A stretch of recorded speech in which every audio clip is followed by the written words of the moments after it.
कि विनायक दामोदर सावरकर हिंदुत्व के प्रणेता थे, हिंदुत्व के आइकन थे, पर उनकी किताबें ढंग से पढ़े हैं, मैंने पढ़ी हैं, आप जानते हैं इस बात को। वो तो अपने आप को नास्तिक बताते थे, रैशनलिस्ट बताते थे, गऊ को वो जानवर मानते थे, गऊ माता नहीं कहते थे। तो हिंदुत्व के आइकन कैसे हो गए?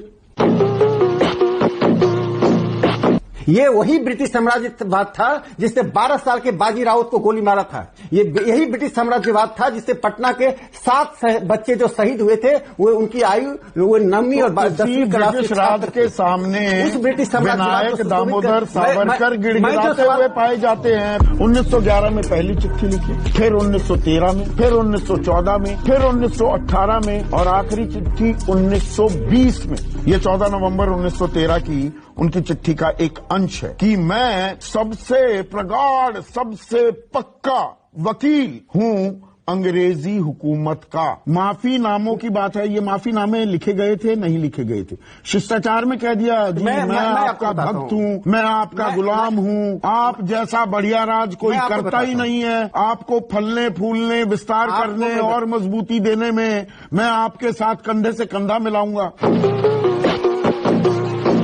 सुनिए, सावरकर जी ने अपने जीवन काल में एक उनकी गतिविधि कोई बता दे, एक उनका आलेख बता दे जिससे ब्रिटिश साम्राज्यवाद कमजोर नहीं होता है बल्कि मजबूत होता है। ऐसा मैं थोड़ा सा आपको देता हूं। जुम करो। आजाद हिंद फौज पूर्वी भारत में दखल दे रही थी तो 3 जगह 1940, 41, 42, 1941 आप ही के बिहार के भागलपुर में अधिवेशन हो रहा था हिंदू महासभा का। गलत जानकारी दे रहा हूं तो बीच में टोकिएगा। वो गए और लोगों से कहा गोरों की फौज में भर्ती हो जाइए और मजबूती दीजिए। किससे लड़ने के लिए? आजाद हिंद फौज से।